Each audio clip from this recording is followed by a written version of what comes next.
안녕하셨습니까? 양영태 TV의 양영태입니다. 오늘은 2023년 10월 5일 목요일입니다. 이 가짜 뉴스를 만든 사람들이 국민 세금을 쓰면서 팩트 체크했다고 어저께 뉴스에 나왔습니다. 가짜 뉴스를 만든 사람들이요, 국민 세금을 쓰면서 팩트 체크를 했다는 겁니다. 팩트 체크넷이라는 걸 만들어 가지고 이 국민 세금을 갖다가 수십억씩 받아가면서 이 팩트 체크를 했다니, 이게 세상에 있을 수 있는 일이겠습니까? 이게 조선일보 오늘 사설자에 나온 얘기인데요. 문재인 정부 때 가짜 뉴스를 검증하겠다면서 이 참 문재인 이 사람 정말 이 사람이 있을 때 암흑기였네요. 네. 문재인 정부 때 가짜 뉴스를 검증하겠다고 하면서 국민 세금으로 만든 팩트 체크넷이라는 그런 넷이 있는데 올해 초 예산 부족 등 이유로 폐쇄를 해버렸습니다. 그것도 당연히 관계기관인 방통위에 신고를 하고 협의를 해야 되는데도 불구하고 자기들끼리 슬쩍 없애버렸습니다. 이 팩트 체크넷은요, 한겨레 신문, 뉴스타파, KBS, MBC, 미디어오늘, 왜 이들이 비슷한 언론 사회단체 인사들이 대거 참여했습니다. 이거 보면 아시죠? 완전히 나팔수들. 팩트넷 체크스나 한겨레 신문, 뉴스타파, KBS, MBC, 미디어오늘, 이런 비슷한 언론들, 이게 바로 나팔수들 아닙니까? 이들 사회단체, 언론 사회단체 인사들이 대거 참여해가지고 팩트 체크한다면서 가짜 뉴스를 요리를 한 사람들 아니겠습니까? 2020년 이후에 예산이 25억 원이나 투입됐는데 주무기관인 방통위원회와 사전 협의도 없이 그냥 해산을 해버렸습니다. 왜? 잡혀 들어갈 것 같으니까. 이게 잡혀 들어갈 것 같죠. 이게 부정했으니까. 정치 편향 활동에서 세금을 낭비한 꼴이 되니까 이거 중립의무 위반이죠. 네. 팩트 체크넷에 참여한 뉴스타파가 작년 대선 사흘 전에 아까도 말씀드렸지만 윤석열 국민의힘 대선 후보가 2011년 부산저축은행 사건 수사 때 대장동 대출 브로커 조모 씨, 조우영이죠. 조우영을 만나가지고 커피를 타줬다. 이런 가짜 뉴스를 만들어낸 신앙님, 저 민주노총 전 전국 언론노조위원장, 이 사람이 허위 인터뷰를 그대로 보도했습니다.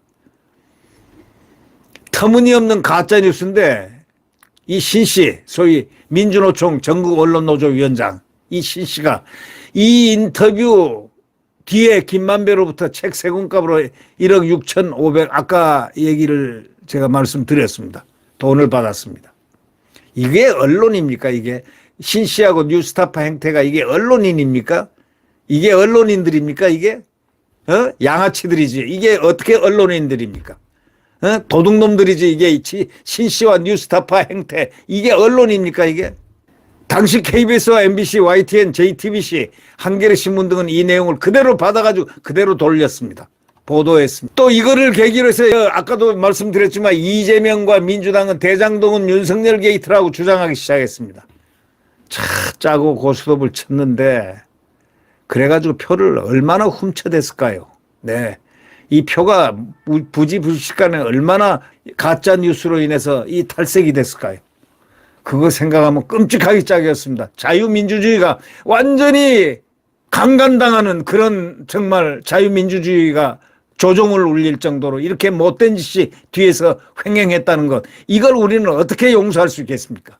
아무리 그렇지만 이 선거 때 말이죠, 이런 가짜 뉴스를 갖다가 이렇게 조직적으로 해서 대장동은 윤석열 게이트다, 대장동도 가본 적이 없는 사람을 윤석열 게이트다 해가지고 주범으로 만들어버리는 이런 뉴스로 뿌리고 해가지고 얼마나 많은 국민들이 윤석열 대통령에게 대해서 이 대장동을 자기가 해놓고서 왜 이러느냐라고 하고 돌아섰을 거 아니겠습니까?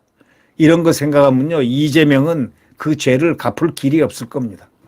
신 씨와 이 뉴스타파가 주도한 가짜뉴스 선거 공작에 친야 언론들이 가담한, 친민주당 언론들이 가담했습니다. 그 당시에는 친여 언론이죠. 자기네들이 문재인 시대니까. 이 일로 KBS 등은 방통위에서 중징계 받았습니다.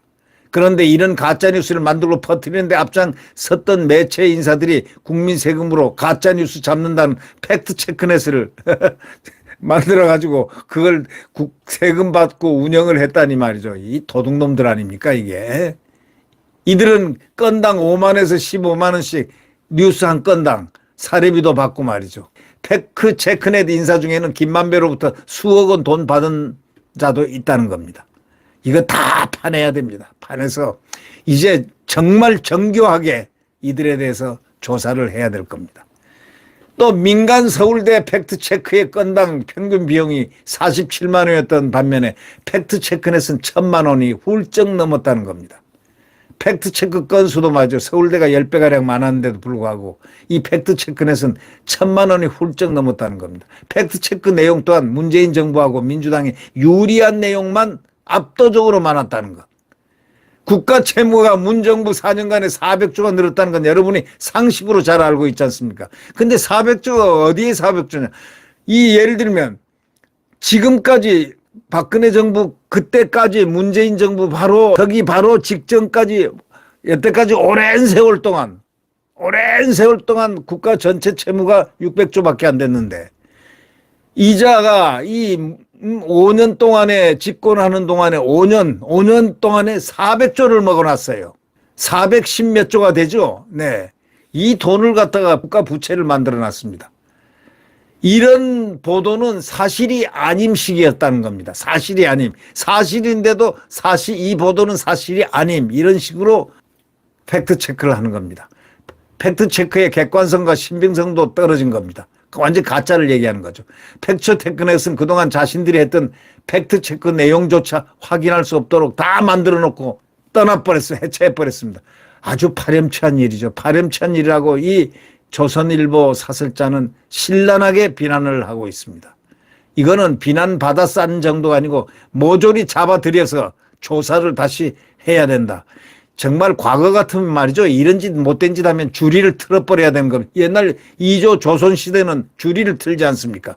주리 튼다는 게 뭔지 아십니까? 말 안 하고 없애버리고 증거를 인멸해버리면 증거를 찾아내기 위해서 주리를 틀어버린다. 그러면 실토하지 않느냐. 이런 얘기들이 있지 않습니까? 조선시대 형조판서, 형조에서 그런 일이 있는 것. 지금 생각하면 이런 대한민국의 대통령을 국민의 민의에 의해서 뽑는 거를 갖다가 이렇게 가짜뉴스를 조작을 해서 만들어낸다는 거 이거 용서해 되겠습니까? 지난 날들이 얼마나 어두웠다는 걸 우리가 알 수가 있겠습니다. 네, 구독 버튼과 엄지를 눌러주시면 감사하겠습니다.